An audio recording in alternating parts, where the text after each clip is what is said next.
Muy buenos días para todos nuestros oyentes de Al Día Noticias. Les saludamos hasta a través de nuestra estación online www.aldianoticiasconjohndidier.com y a través de nuestra página de Facebook de Al Día Noticias con John Didier Rodríguez. Información que por supuesto retomaremos para emisora.5 en los 1490 del AM en nuestra emisión de las 12 del día. Estamos con Javier Ospina, ex concejal de Bogotá, para analizar la semana política. Como de costumbre, cada semana, sobre los días viernes, estaremos analizando los hechos que se han venido presentando en el país. Y esta semana ha estado llena de información política.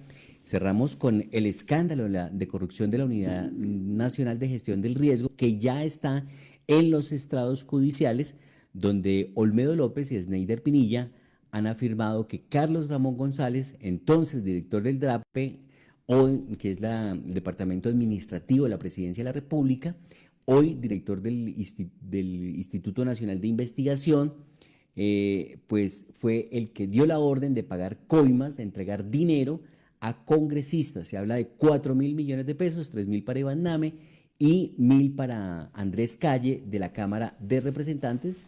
Noticias Caracol presentó esta semana lo que habría sido el recorrido, el minuto a minuto de la entrega de esos recursos. Javier Ospina, bienvenido al Día de Noticias. ¿Cómo le va la vida? Muy bien, John Didier, buenos días para usted, obviamente para todas las personas que se conectan a esta hora y luego, porque esos programas quedan grabados en las diferentes redes sociales. Y bueno, vamos a hacer un resumen de un país que absolutamente todos los días nos brinda, lamentablemente, no noticias tan buenas desde la parte política.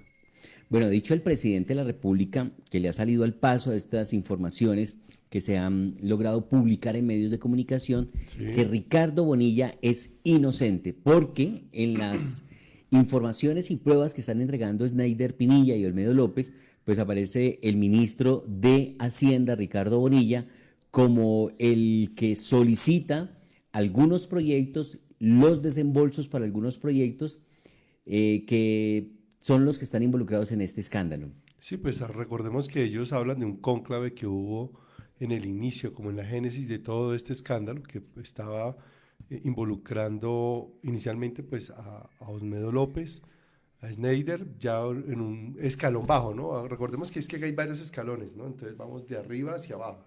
La punta de la pirámide pues viene siendo pues obviamente el tema del que maneja el Ejecutivo, en este caso el presidente de la República, y Laura Sarabia detrás, pero finalmente a ellos no los han involucrado directamente hasta el momento ninguno. El escándalo ha llegado, el tope máximo que ha llegado hasta este momento es el de los ministros, donde se involucra al ministro Bonilla, como usted bien lo dice, también donde se involucra al exministro de Gobierno, del Interior, Luis Fernando Velasco. Fernando Velasco, a donde también estaba la directora de la política de las regiones, Sandra Ortiz, y donde estaba obviamente en su momento el director del DARPE, Carlos Ramón González. Esos eran, digamos, la cúpula. En esa primera reunión también estuvo la ministra del Trabajo y el ministro de Salud, el doctor Jaramillo. Ellos dos se salen en un momento de la reunión donde dicen, no estamos... Creo que aquí no van a tocar otros temas de los cuales no estamos de acuerdo, y ellos dos se salen de esa reunión hasta donde nos han dejado permitir saber lo que se ha hoy dicho tanto en la Fiscalía como en la Corte, como en el juzgado. Ayer comenzó el proceso.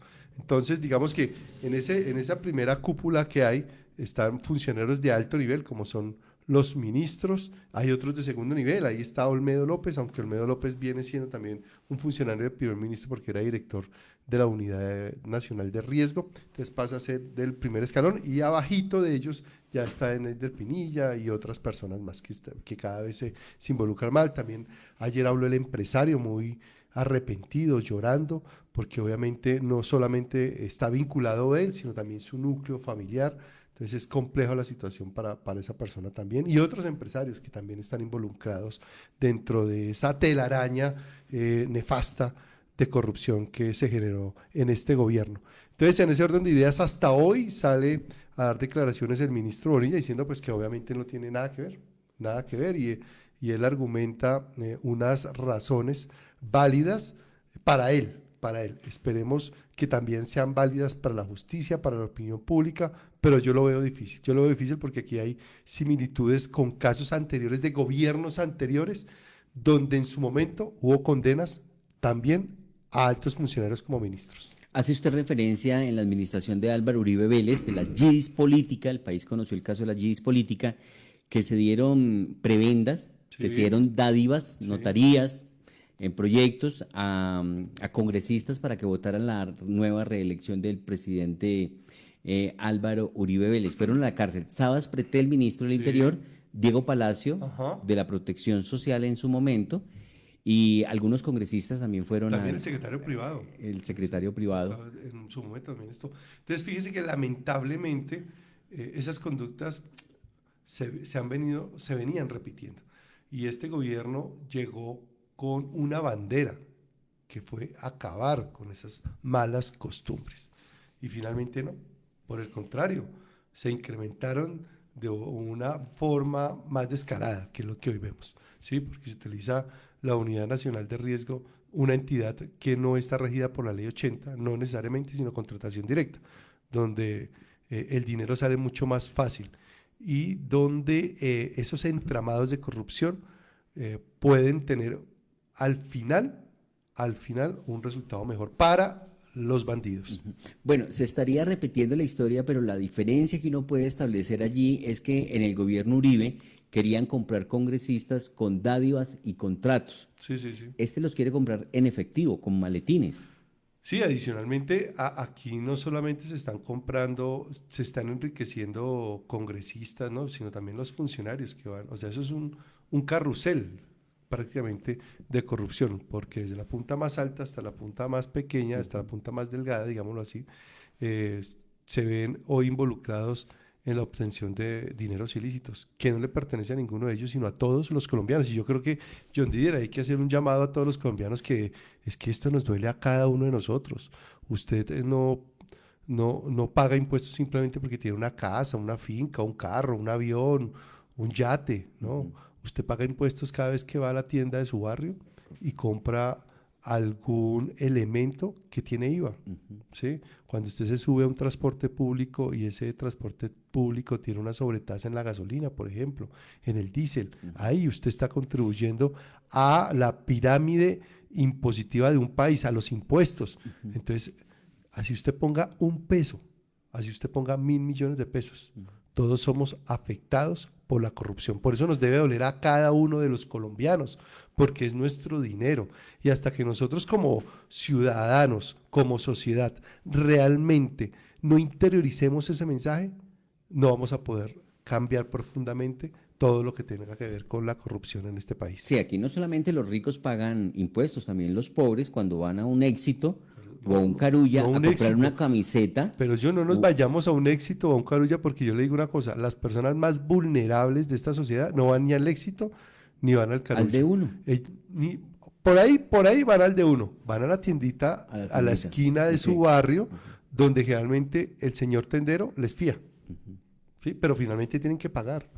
Donde esa persona vulnerable, mal o bien, en algún momento se monta en un transporte masivo, ¿cierto? Ahí es donde yo digo, o sea, no necesariamente usted debe ir a ciertos sitios para pagar impuestos o pagar impuestos es presentar una declaración de renta o pagar un IVA, un ICA. No. Cada vez que nosotros adquirimos algún bien o algún inmueble que sea cotidiano o no, estamos contribuyendo en una escala impositiva para que estos bandidos se vengan a robar la plata de esta forma.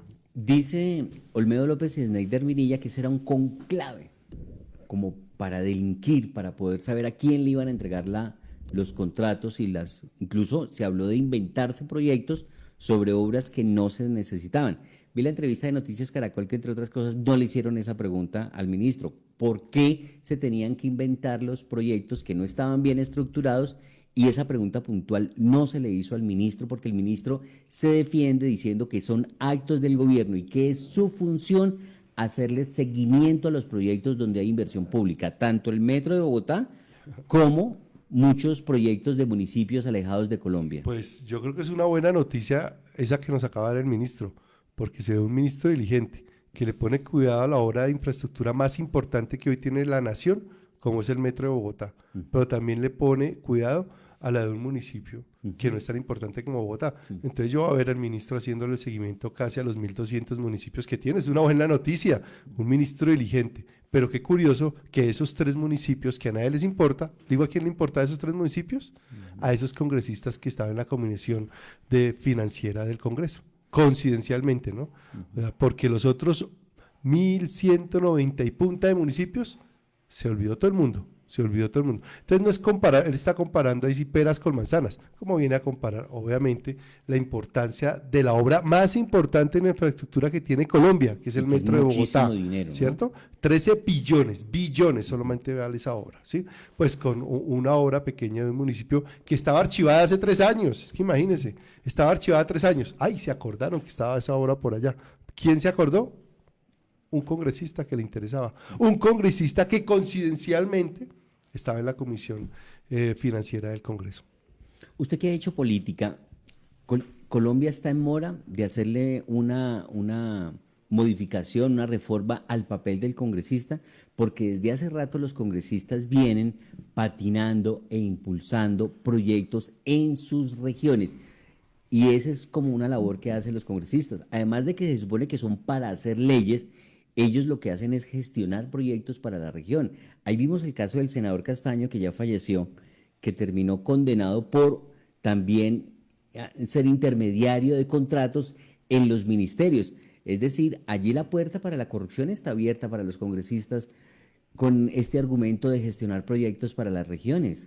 Yo diría, hay una línea delgada ahí, ¿no?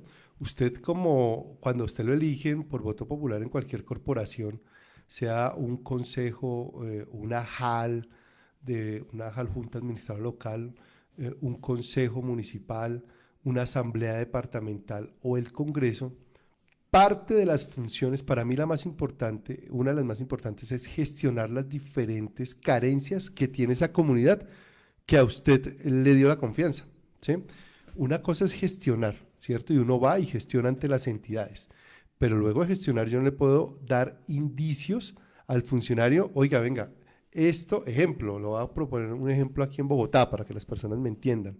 Una calle en el barrio Santa Isabel, sobre la carrera 27, o en el comercio de San Andresito, están destapadas alrededor de los centros comerciales de San Andresito, sí, las calles. Sí. Yo voy y gestiono eso ante, por ejemplo, el director del IDU, ¿sí? O ante la unidad de mantenimiento vial, y les digo, mire, yo tengo esta calle que está rota, la calle 11 entre la 27 y la 24, yo necesito que me ayuden a intervenir. ¿Lo hizo? Claro, yo lo hice, ¿por qué? Porque la comunidad me requiere, oiga Javier, aquí lo apoyamos, aquí le entregamos votos, ayúdenos a gestionar.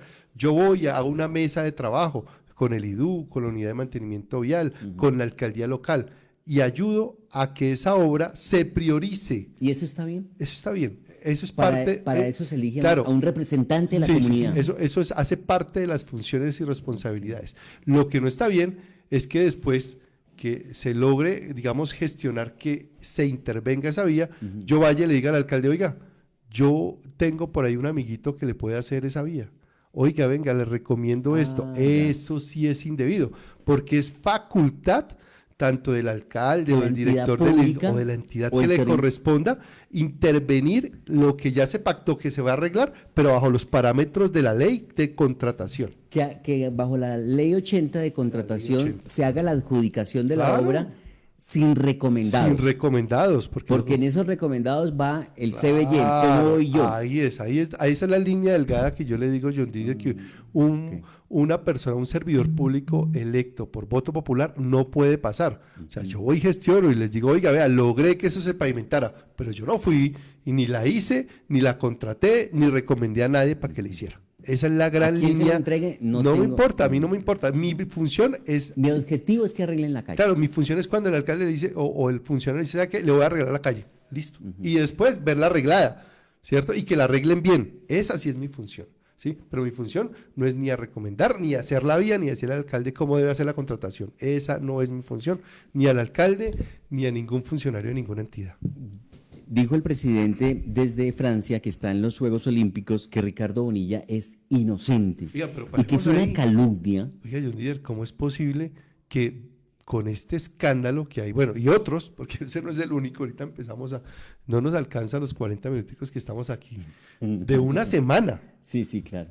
Y el hombre siguió en fiestas, comenzó en fiestas Lleva el sábado. 45 viajes internacionales. No. El sábado usted vio en el estado en que llegó ahí al desfile, ¿no? 2 horas de retraso. Y en el estado, independiente, que es gravísimo, 2 horas. Y luego el estado en que llegó al desfile. En Guayabera. En Guayabao y en Guayabera. Bueno. Y duró. Pero dice Gustavo Bolívar duró había 2 horas amenaza. de retraso, pero duró 2 horas de retraso en llegar. Pero dice Gustavo Bolívar Y que era duró porque una hora en el desfile. Una locura. O sea, y se fue rápido, ¿no? Se fue antes de tiempo. Por eso eso, es lo que una le hora. critican. Pues, pero, Javier Ospina, dice Gustavo Bolívar que es que había una amenaza de atentado contra el presidente. Y él dijo en principio que fue una descoordinación de su escolta. En redes se dice que él estaba en Panamá. Bueno, cualquiera que fuera la razón, la realidad es que llegó tarde y no con la etiqueta necesaria para el Día de la Independencia de Colombia, donde se le rinde honor a nuestra fuerza pública. ¿Ya? Esa es la conclusión. Bueno, cualquiera que fuera la razón, la verdad. No llegó como tenía que llegar. No llegó, okay. y ni a las horas que tenía que llegar. Bueno, frente a lo que dijo el presidente de que es una calumnia, que ahí no se están comprando congresistas, que en este gobierno no se compran congresistas, frente a lo que dice Sandra Ortiz, que era su mano derecha, consejera presidencial, frente a lo que dice Olmedo López, que era uno de sus preferidos y vienen haciendo política desde hace tiempo. Miembro del M19. Sí, señor, amigos desde hace mucho tiempo. Y lo que dice Sneider Pinilla, quien no tiene por qué conocerlo el presidente, él dice que no lo conocía, pero de todas maneras lo llevó Olmedo López. Dicen todos ellos que hubo plata en maletines y hay fotos de los escoltas mandándole a Sneider Pinilla de qué maletín comprar. Cómpreme un maletín porque necesito entregar 3.000 millones de pesos. Mira, hay pruebas que realmente van a ser muy, muy difíciles de refutar por parte hoy de los acusados. Aquí ya hay una gran responsabilidad, primero de la Fiscalía, que es el ente acusador, y luego de los jueces, que tienen que evaluar las pruebas que se van a presentar tanto por los implicados como por la Fiscalía. Y lo que más queremos los colombianos, como dijo el mismo presidente Petro, que estoy de acuerdo en eso, que paguen los que tengan que pagar. Esperemos que sea muy rápido. Pero si la orden la daba Carlos Ramón. Por eso, si finalmente Carlos Ramón, el ministro Bonilla, el ministro Velázquez, Sandra Ortiz, esos de ese cónclave están hoy involucrados y tienen responsabilidad y se logra establecer por parte de las autoridades, ayer la Fiscalía ya lo dijo claro, ahí dijo que uno de los cerebros de eso es Carlos Ramón González. Sí. Lo dijo claramente. Y Olmedo siempre dijo, desde el principio, Olmedo siempre dijo, Olmedo siempre dijo desde el principio que lo único que hizo fue hacer caso. Claro, porque es que él siendo un funcionario de primer nivel, porque era director de una entidad tan importante como la Unidad Nacional del Riesgo, tiene un jefe, y los jefes estaban ahí, ¿sí? Y usted sabe que, aunque hay algunos unos subordinados, que si tienen unas líneas éticas y morales claras y dicen, yo a esto no me presto, y son los primeros que salen. Por eso es que usted ve tantos cambios en este gobierno, tanto de funcionarios de primero, segundo y tercer nivel, ¿no? De libre nombramiento y remoción, quiero decir. Entonces, ¿usted cree que esto viene orquestado desde arriba, desde el propio presidente? Sí, claramente que sí, porque no pueden pasar tantas irregularidades, o a menos que el presidente esté en una realidad que no es este país, que a veces, en su gran mayoría de momentos, creo que sí es así, y lo mantienen por allá alejado y solamente usted coja su celular y tuitee, XXXX, ahora cómo se le dicen a los Twitter. X. Trinos. Me imagino que siguen siendo trinos, entonces, mensajes. Hoy solamente él está en ese mundo digital y no en el mundo real, y uno inmerso en ese mundo digital, pues no se da cuenta de tantos goles que le han hecho todos los días y le siguen haciendo todos los días. Bueno, pero usted sabe que uno es culpable hasta que le demuestren, uno es inocente hasta que le demuestren lo contrario. Y hoy este escándalo en ningún momento ha tocado ni al presidente ni a Laura Saravia, absolutamente. Y no se sabe si los toque porque le pueden guardar la espalda. Claro, porque es que acuérdese que el escándalo hoy tiene el techo puesto en unos ministros y en Carlos Ramón González. Si de ahí para allá, cuando a ellos la fiscalía lo requiera, en un principio de oportunidad, en un preacuerdo, ellos dicen, no, venga un momentico, que aquí el techo no somos nosotros, el techo es más arriba. Dependerá de ellos, involucran al presidente y si tienen pruebas. Pero es que sabe también una cosa, el tiempo que pasan en la cárcel es muy corto, entonces ellos se prefieren, digo yo, se prefieren sacrificar porque aquí debería de haber condenas mucho más severas para los corruptos, porque es que se roban muchísimo dinero. Como lo comentábamos en un programa anterior, antes querían robar hasta el 10%, luego en la alcaldía de Samuel Moreno elevó al 20%, y lo que nos está mostrando este gobierno es que van es por todo el botín, por todo el presupuesto. Sí, así es, así lamentablemente pues ha crecido, y algo que, aunque esto venía decreciendo, yo le digo una cosa, finalmente en algún momento hubo una frase, o es muy célebre, una frase de un expresidente de este país, ¿sí? Del expresidente Julio César Turbay Ayala. La corrupción, porque le preguntaron, ¿usted va a acabar la corrupción en su gobierno? Y en medio de su sabiduría, él dijo, hombre, la corrupción debe estar en sus justas proporciones, ¿sí? Y digamos que es algo tolerable, y uno dice... pero es que se está rompiendo absoluto. No es tolerable porque finalmente nosotros como sociedad tenemos que llegar a la maduración de eliminar la corrupción, ni siquiera del 1%. Si pero nosotros, es algo como inherente al hombre, ¿no? La deshonestidad. Sí, porque mira el que se roba el pasaje de Transmilenio. No, pues, y yo alguna vez tuve un debate en una universidad y le dije a un estudiante que me dijo eso. No, le dije, bueno, ¿y qué diferencia hay entre tú que te colas en un Transmilenio y un alto funcionario que se roba miles, millones de pesos? Entonces, porque yo digo, es lo mismo una persona que, entre comillas, puede asesinar a alguien de un empujón premeditado y lo bota al suelo y lo desnucó y tal, a una persona que utiliza un arma letal de última tecnología. ¿Qué diferencia hay entre un asesinato de esos? Igual muere la persona. Igual muere la persona. Se va. Entonces, es básicamente guardar esa analogía, es decir, la corrupción es corrupción y nosotros como sociedad vamos evolucionando en eso. Y eso lo dijo el presidente Turbay, ¿en qué año? Fue en los 80. Sí, que fue presidente. El 78. Claro, y de los 78 acá hemos pasado, vamos para 50 años.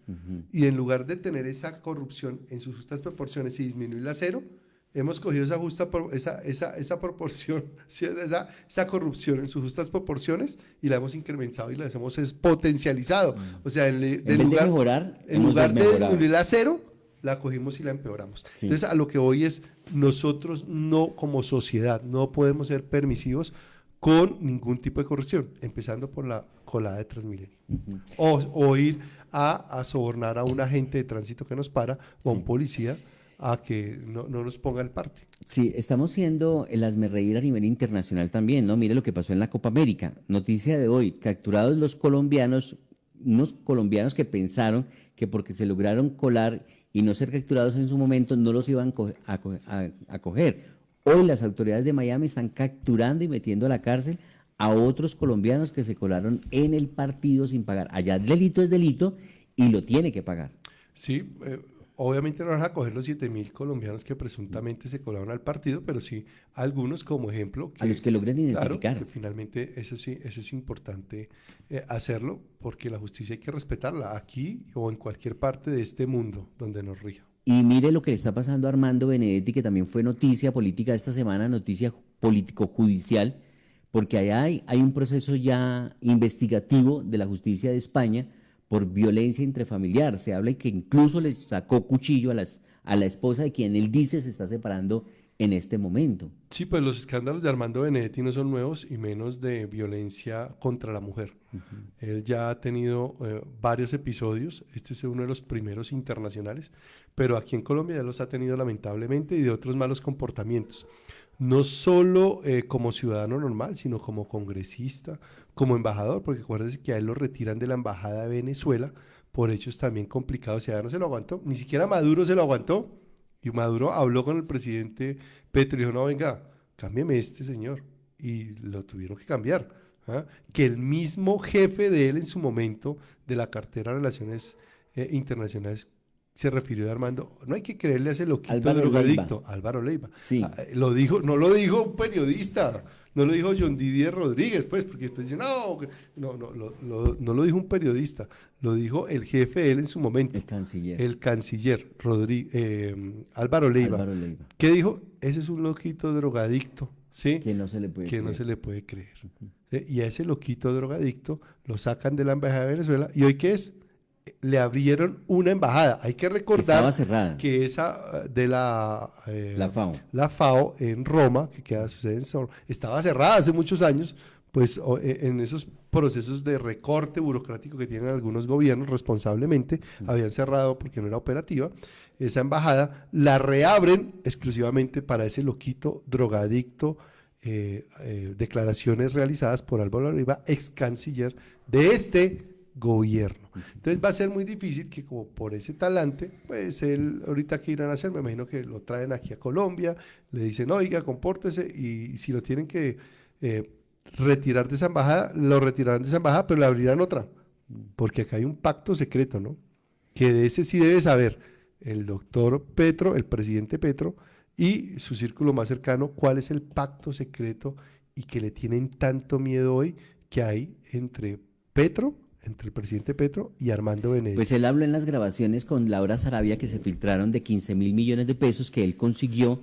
Claro. Y es que son de los mismos que habla Nicolás Petro, de gente que recibió el narcotráfico para financiar la campaña. Mucho más, sí. Bueno, hablando de noticias internacionales y de Colombia, está el presidente inaugurando la Casa Colombia en los Juegos Olímpicos. ¿Eso está bien? Pues un fracaso más cuando Davos, igualito, repitieron la fórmula. Yo no sé cuánta plata estarán ganando ahí, pero el negocio es como bueno, porque finalmente una casa que estamos a la espera de cuáles fueron los resultados de la Casa de Davos. Sería bueno evaluarlos. Sería bueno que hoy los congresistas le hicieran un seguimiento cuáles fueron los beneficios de la inversión que se hizo en Davos. Sí, porque también que no fue cualquier cosa, ¿no? Claro, que no fue cualquier cosa, y que también salen de los impuestos de nosotros. Es que recordemos que la plata del gobierno, la que ellos se malgastan, no se da en los árboles, sale de nuestros bolsillos, desde los más humildes hasta los más ricos. Entonces ahí hay que también decirle a los congresistas, porque es que aquí, ¿qué es lo que sucede? Fíjese que los grandes escándalos lamentablemente no los han denunciado los congresistas, ¿cierto? ¿Quién los han denunciado? Los medios. Los medios de comunicación. Los medios de comunicación, ¿sí? Entonces, por eso es tan importante también proteger a ese sector que nos da la tranquilidad en la sociedad, que si no funciona, que debería ser, el deber ser, es que el Congreso estuviera al frente de todos estos escándalos y que lo sacara a luz pública y quisiera el control político y no los medios de comunicación. Pero gracias a Dios hay hasta hoy sigue siendo muy fuerte la libertad de prensa en Colombia, pero gracias a la valentía y la firmeza de los medios de comunicación. Dijo el presidente en la instalación del periodo legislativo el 20 de julio que él ha sido un gobierno eficiente. Para ellos, eso está bien. Así es que acuérdese que la eficiencia, dependiendo del prisma donde usted la vea, para ellos ha sido un gobierno eficiente. ¿Por qué? Porque después de tantos escándalos, que yo creo que van más de 100 escándalos, sigue estando ahí y no le ha pasado nada. Eso es eficiencia, pero eficiencia de un mal gobierno para nosotros y para ellos, porque han resultado invictos. Dígame hoy, de todos esos escándalos, ¿quién hoy está tras las rejas de este gobierno? Que ya debería estar. Hagamos el balance. No hay. Entonces es eficiente. Pues va a estar Olmedo y Snyder seguramente. Sí, pero a hoy no hay ninguno. A hoy no hay, después de tantos escándalos. Escándalo tras escándalo, ¿sí? Entonces ha sido muy, muy eficiente, pero para ellos. Bueno, ahí se pronunció la Contraloría, dice que está entregando información que involucra nuevos escándalos de corrupción ahí en la Unidad Nacional de Gestión del Riesgo. Dice el ministro Bonilla... Póngale cuidado de Ecopetrol. Esa olla todavía no ha reventado. También se habla sobre unos dineros para compra de tierras. La Unidad Nacional de Tierras, ¿se llama? Sí. Bueno, dice... que eso ya lo pararon, ¿no? Porque eso también iba... Ahí actuó también responsablemente, creo que fue la Corte, que dijo que echó abajo lo del decreto que también estaba en el plan de desarrollo y paró porque obviamente se estaba haciendo las adquisiciones irregularmente de esas tierras. Entonces habían sobreprecios en las tierras. Entonces, para que los oyentes y las personas que nos siguen en redes sepan, un lotecito que puede valer 100 millones de pesos lo pueden valer 1.000, 2.000, 3.000 millones de pesos y así está valiendo la plata. O sea, lo sobrevaloraban y sin ningún tipo de regulación, era express esa adquisición. Entonces por ahí también eso es también una olla podrida que en su momento, lo que pasa es que la de la unidad de riesgo ha tapado muchas otras, pero a medida que esta ya se vaya esclareciendo, ahí vienen otras que espero también que las autoridades, no esperemos que los medios de comunicación, y ahí yo estoy hablando de la Fiscalía, del Congreso, de la Procuraduría, de la Contraloría, porque hay varias entidades que deben cumplir con su labor de control. Los congresistas, pareciera que no hubiera oposición política en Colombia. Sí, eso también es preocupante. Yo salgo a la calle y le pregunto, y las personas de bien, que es la gran mayoría de este país, me dicen, oiga, pero yo veo desdibujada la oposición, yo no veo la oposición, yo no veo una persona o unas personas que se abanderen, que le hagan frente, más allá de unos videos que puedan hacer y manifestaciones por redes sociales, pero las personas quieren acción pacífica y eficaz contra este gobierno. Fíjese que no encuentra uno que los congresistas estén destapando nada, por ejemplo, haciéndole seguimiento a la contratación como en el pasado, que se puso al descubierto el carrusel de la contratación producto de los debates que hacían en el Consejo de Bogotá el hoy alcalde Carlos Fernando Galán, por ejemplo. Fue uno, finalmente desde el Congreso, pues también hay que decirlo, ¿no? Uno de los que impulsó fuerte el tema del carrusel de la contratación fue el mismo Gustavo Petro. Como congresista. Y lo de la parapolítica también fue producto de los debates de control político que hacía el mismo hoy Gustavo Petro. Por eso muchas personas fijaron y depositaron la confianza en este gobierno y hoy están completamente defraudados. ¿Qué futuro le ve a la reforma tributaria que está pidiendo el gobierno para este periodo? No, pues ninguna. Pues acuérdese que en plena crisis el gobierno Duque, también con falta de tacto, presentó una reforma tributaria al comienzo. ¿Y qué pasó? Un estallido social. Esta gente le armó un estallido social. Usted, ahora pongámonos en ese mismo momento. ¿Usted cree que en la situación económica que estamos todos los colombianos, que es difícil, desde incertidumbre generado por malas políticas de este gobierno, es hora de presentar, y después de escándalos tan graves de corrupción, es hora de presentar una reforma tributaria? ¿Eso no da para un estallido social? ¿Eso no daría en su época para un estallido social? Claro que sí. Si ellos no estuvieran en el gobierno, tenga la plena seguridad que estarían ya incendiando el país. El ministro de Hacienda, Ricardo Bonilla, anunció esta semana con el Consejo Gremial que sí o sí va a subir el precio del diésel. 6.000 pesos tiene que subir. Sí, realmente lo tienen que igualar al de la gasolina corriente que está en 15.000 pesos. Hoy usted consigue un galón de diésel aproximadamente en 9.000 pesos, dependiendo de la estación de gasolina. Y obviamente es un duro golpe para todos los colombianos y vamos a ver qué tanto impacto tiene en la inflación que hasta ahora ha estado controlada, ¿no?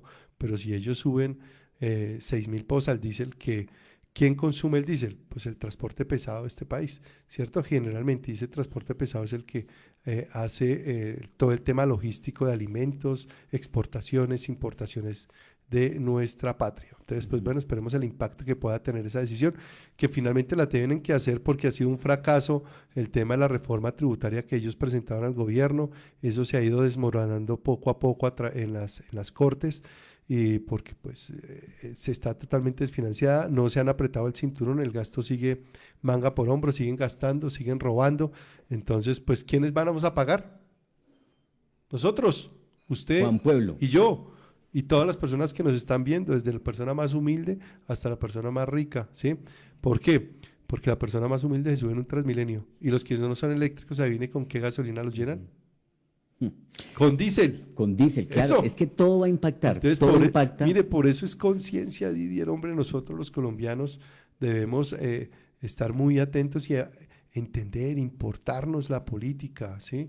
Y de verdad, si esto quiere cambiar, tenemos que cambiar también nosotros, pero esa parte de las reflexiones que hacemos en medio de nuestras charlas. Sí, y en este análisis político de la semana está la caravana de la UNP transportando jefes guerrilleros con orden de captura. ¿Cómo analiza usted esa situación? No, pues terrible, mientras que acordémonos que hace poco, porque tenemos también que tener buena memoria los colombianos, en Bogotá, ahí en la calle 80, asesinaron al director de la Modelo, porque no tenía esquema de seguridad.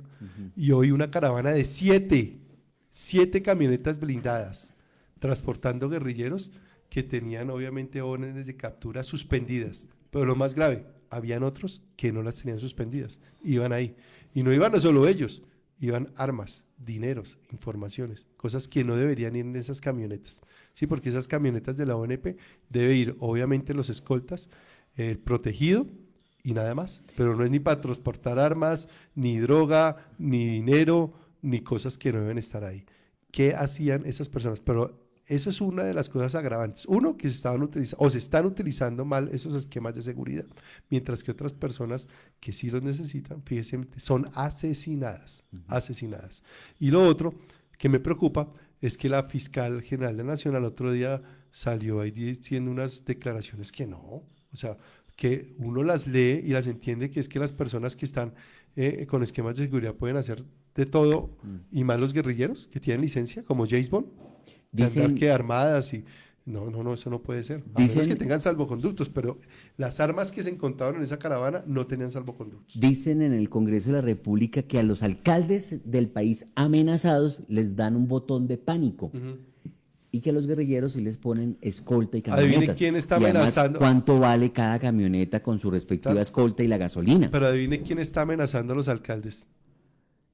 Los guerrilleros. Las disidencias. Y los guerrilleros protegidos. El clan del Golfo. No, por eso, pero una de las facciones que hoy tiene amenazado a muchos alcaldes de este país son los guerrilleros. ¿Y los guerrilleros cómo están?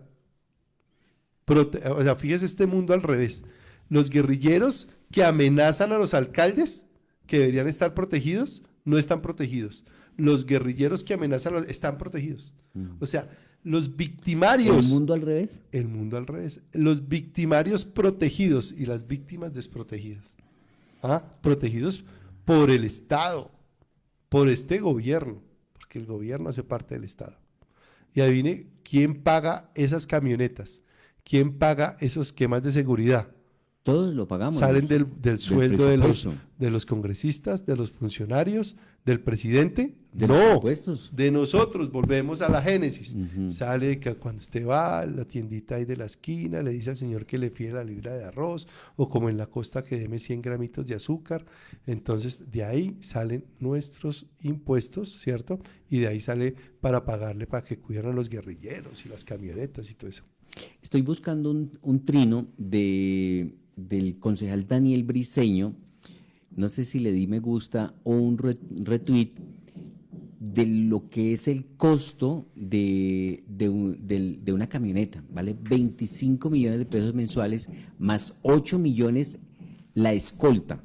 Sí, la camioneta tiene ese valor, 25, 8 millones la escolta y la gasolina. Ahí todavía no está la gasolina, sino que quiero dar cifras concretas y puntuales.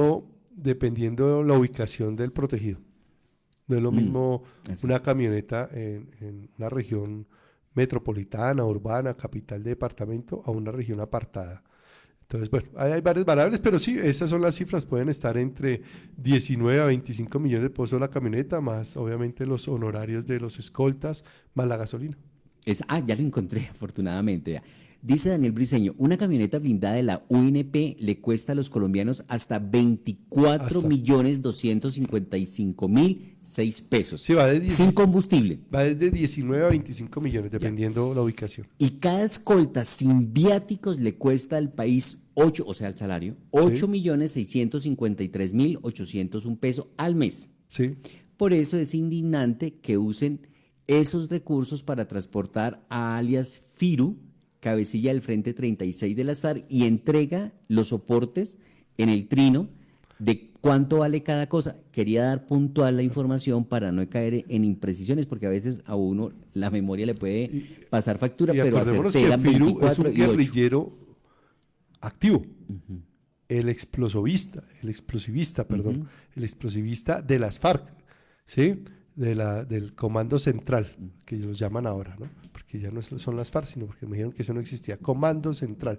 Entonces, que porque se dividieron. Sí. Que ya no se les puede llamar Comando Central. Entonces. ¿No? Disidencias de Mordisco, disidencias de Iván Márquez. Entonces, ese señor es explosivista. ¿Y qué hacen los explosivistas? Pues fabricar bombas, poner bombas y asesinar policías, fuerza pública. Población civil. Eso es lo que hace un explosivista. Cobardemente, ¿no? Porque él va, se arma su maletín allá en un garaje, lo pone, sale corriendo y lo deja indiscriminadamente a ver a quién mata. Eso es un ser 100% siniestro y cobarde, el cual tenía protección de la ONP, una entidad que le corresponde al gobierno, a este gobierno, que no dio unas explicaciones obviamente satisfactorias porque ese señor estaba andando en la camioneta. Se nos agota el tiempo y nos queda el tema de los paros de taxistas en Bogotá. Bueno, en Bogotá, no solo en Bogotá, fue en el país, hubo también otras ciudades en la costa que también se solidarizaron. Sí, en Cali. Mire, yo cuando era concejal y yo tenía conocimiento porque esos paros no es que los hagan 24 horas antes ni nada, sino obviamente son preparados y tal. Entonces yo le daba un consejo a la secretaria en ese momento de movilidad. Yo le decía, venga secretaria, usted sabiendo que va a haber paro la próxima semana, me imagino que ya se reunió con los taxistas, ¿no? Vaya, evite ese paro.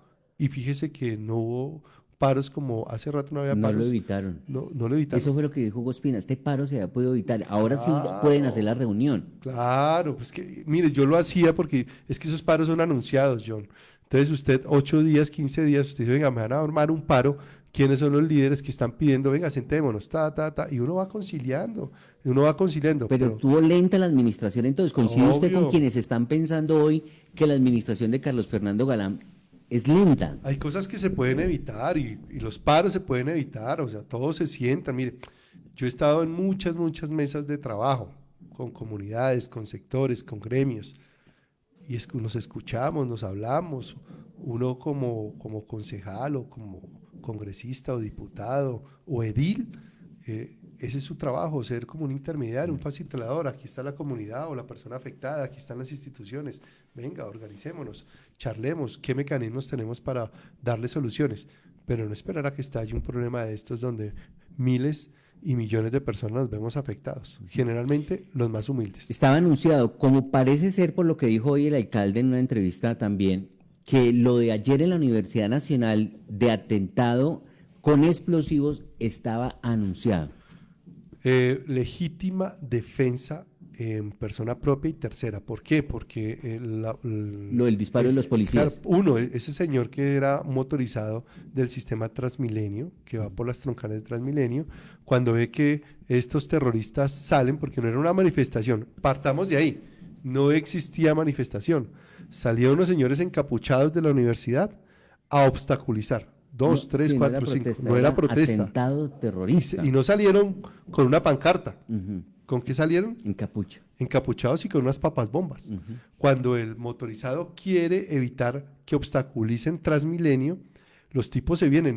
Empezando que eran como 4, 5, 6 contra 1, ¿no? Uh-huh. Coincidencialmente aparece una patrulla de la policía. Antinarcóticos. Exacto. Para auxiliar al señor motorizado de Transmilenio. Uh-huh. Y cuando para, pues se ve agredida por papas bombas que fueron directamente arrojadas debajo del vehículo. Si esa papa bomba, imagínense, toca la bomba de gasolina, a ver, adivinen qué pasa. No, terminaron heridos los policías. No, pero adivinen qué pasa si esa bomba debajo de un vehículo explota. ¿A quién mata? A los policías, claro. Y al... Ajá. Entonces ellos van y en legítima defensa, a tercero porque estaba defendiendo al policía y en propiedad porque se están defendiendo ellos. Entonces ellos sacan y se defienden. Mire lo que dice. Eso pasa aquí y en cualquier país o sociedad, ¿sí? Normal de este mundo. Gareth Cela es hoy viceministro. Es de primera línea, perdió un ojo. Y hoy es viceministro. Fue una manera de honrar a los de primera línea que resultaron afectados por la acción de la policía. Mire lo que escribe en la cuenta de X un funcionario público, porque ya no es de primera línea, aunque seguramente nunca dejan de ser de primera línea. Mire, dice lo siguiente: rechazamos el uso desmedido de la fuerza y la vulneración a los protocolos de acción en el marco de la protesta que ponen en riesgo la vida de quienes la realizan. Recordamos que el actuar policial corresponde al gobierno distrital y le solicitamos a Carlos Fernando Galán tomar las medidas. O sea, en el video, se defendieron los policías y es uso desmedido de la fuerza.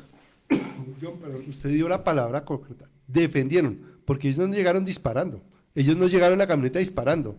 Ellos se bajan de la camioneta y les arrojan las papas bombas debajo de la camioneta. Cuando ellos ven esa agresión de papas bombas, pues obviamente reaccionan, se defienden, ¿sí? Ahí ellos no llegaron pues como el llanero solitario disparando a la loca. No, señores, ahí están los videos, las pruebas. Hombre, pero como estas personas, pues fíjese que los premiaron. A ese señor no le sacaron el ojo gratis, ¿cierto? No fue porque estaba en la casa, me imagino porque salió violentamente a una protesta y en medio de esa violencia, pues ¿qué se recibe? Violencia, ¿sí? Entonces, yo no estoy de acuerdo, obviamente, que manifestaciones pacíficas, porque yo soy también un convencido que eso funciona y he participado no en una, en dos, he participado en muchas manifestaciones pacíficas organizadas, ¿sí? Y nunca he visto un herido ni siquiera, ¿sí? En nuestras manifestaciones.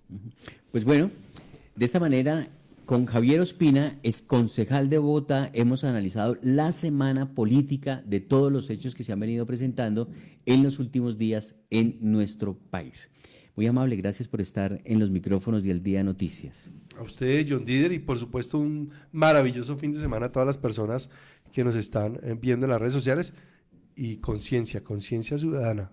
Este Estado y este gobierno y este país nos pertenece a, bueno, el gobierno no, el Estado, hacemos parte como población del Estado y esta patria nos pertenece absolutamente a todos. Nosotros somos Javier Ospina, John Didier Rodríguez, en Al Día Noticias. El Señor les bendiga rica y abundante.